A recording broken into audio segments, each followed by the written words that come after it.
Hello, everybody. I'm giving a hurricane update, Ian update for my family and friends as of Tuesday, September 27th at 9 p.m. Before I give this update, I just want to say I'm not doing this in any official work-related capacity. I'm not representing my employers, NOAA or NHC. I'm just doing this to update my family and friends who have been asking me about the storm. And this, I'm not during work hours. This is during my leisure time. So this is the satellite imagery as of Tuesday evening, September 27th. This is, we have Cuba over here. We have the Florida Keys, which extend kind of like this. So the eye is passing due west of Key West, just west of the dry Tortugas, as a matter of fact. And you can see that eye very clearly, which indicates this is a formidable hurricane. It is a Category 3 hurricane, according to the latest update from the Hurricane Center. This is the latest forecast track, and Ian is forecast to strengthen to a Category 4 hurricane 2 a.m. Wednesday, which is in 6 hours from now, pretty much right here. And then by 2 p.m. Wednesday, it's still forecast to be Category 4, and then weakening quickly after it moves inland along the southwest coast of Florida down to a Category 1 by 2 a.m. Thursday over here. And then it should weaken to a tropical storm and move up Florida. So we're going to be talking about the impacts with this storm in just a minute here. But before that, I want you to see that it's forecast to make landfall somewhere in the Fort Myers or Punta Gorda, or maybe as far north as Venice. But everywhere in the hurricane warning, from as far south as Naples and even Marco Island, going north all the way to Tampa Bay, are likely going to receive some very significant impacts. And so we're going to talk about the impacts, but the wind impacts are going to be worst where the eye wall makes landfall and extending inland for several dozen miles. Anywhere that has hurricane force winds will likely see a lot of wind damage. So let's go forward and talk about the impacts more specifically. I want to show you where the storm surge warnings are in place right now. Where we have dark pink, we have a storm surge warning. So I'm particularly concerned from Marco Island and Naples northward to where the eye makes landfall. Now, Tampa Bay, the numbers have come down a little bit. I believe the latest storm surge forecast numbers are 4 to 7 feet for Tampa Bay, which is lower because over the last day, the track has shifted to the east. But we do expect it to be really bad for homes that are near Charlotte Harbor and near the water in Fort Myers. There's definitely potential for water from the Bay and the Gulf of Mexico to get inside some of those homes a few feet deep. Storm surge this is a life-threatening situation if your house is in an evacuation zone near Charlotte Harbor. So please check with your local emergency management website to see if you are in an evacuation zone. And you should have already evacuated by Tuesday night, because by the time you wake up Wednesday morning, it's already going to be kind of dangerous and probably too late to evacuate. Let's talk about wind. Now, this is the realistic worst case scenario for wind, and these were last updated after the 5 p.m. advisory Tuesday afternoon. Anywhere in purple has a chance to get that eye wall, and that's why you have a chance to see major hurricane winds.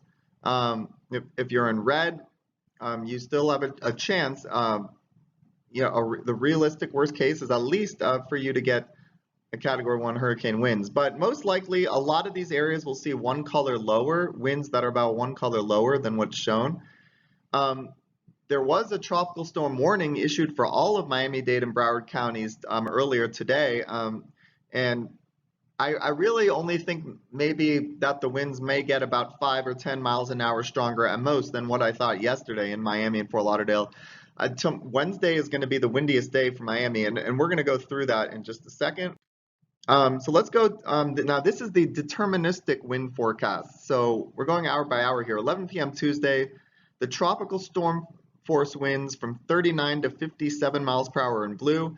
The upper half of the tropical storm force winds are in yellow, 58 to 73, and then hurricane force winds in red. 11 p.m. Tuesday, this is just about now. By 10 a.m. Wednesday, we think that the hurricane force winds are just going to be starting along the coast to the west of Fort Myers on some of the barrier islands near Charlotte Harbor and those areas. And the tropical storm force winds are going to be quite close to Miami and Fort Lauderdale. I think we're going to see basically 30 or 35-mile-an-hour winds, but a few gusts with a few of those squalls that come through could momentarily bring the winds up to 40 miles an hour for a few minutes. But most of the time, the winds are going to be less than tropical storm force in Miami and Fort Lauderdale. As we go to 6 p.m. Wednesday, you see Miami still kind of outside those tropical storm winds, but the hurricane force winds are going to extend. So this is the time that the center of the hurricane is expected to make landfall near Venice or to the north and west of Fort Myers, halfway between Fort Myers and Sarasota, 6 p.m. Wednesday. At this time, this program lists maximum sustained winds of Category 3, 115, but it could very well be Category 4. But then after landfall, it is definitely expected to weaken rather quickly. But the forward motion of the storm is going to still be pretty slow. And then as we jump way forward, before we were on Wednesday, but now we're jumping way forward to 6 a.m. Thursday. And by this time, it's down to a low Category 1. The hurricane force winds are dwindling, but we do have a large area of tropical storm force winds as this moves northward. Okay, so let's talk about the rainfall risk. I'm blocking the day 3, but I could just tell you that by day 3, we're not expecting any more significant rain in South Florida after Thursday morning. I mean, we still could get some more showers and thunderstorms in Miami and Fort Lauderdale on Thursday, but by Thursday, there's not really any more risk of flooding. So as you can see in South Florida, the worst time for the rain was basically today through tonight. By 8 a.m. Wednesday, the risk decreases in South Florida, but what is interesting is that we have a high risk of flooding from heavy rainfall through the I-4 corridor on Wednesday, and this is going to be where the most heavy rain falls for the entire system. We could have really bad catastrophic flooding from heavy rain in areas from Tampa to Orlando to Daytona Beach, and that will continue into Thursday. But South Florida really tonight is experiencing some tornadoes.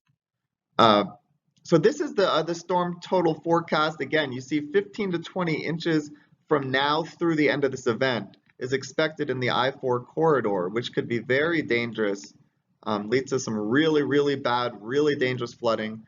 In Miami, we could have an additional 4 to 6 inches over the next, couple days. Oops, I made this graphic not so good because I'm blocking it, but basically what I want to tell you is South Florida is having some little cells come through now that are providing gusty winds and even some tornadoes on the outer fringes of the storm. By midday on Wednesday, this risk really ends in South Florida, but the risk lasts through the whole day for Central Florida, where you could have tornadoes rotating through on the eastern side of this system out ahead of it, especially in the northeast quadrant. So that's it for today. Thanks for watching, everybody.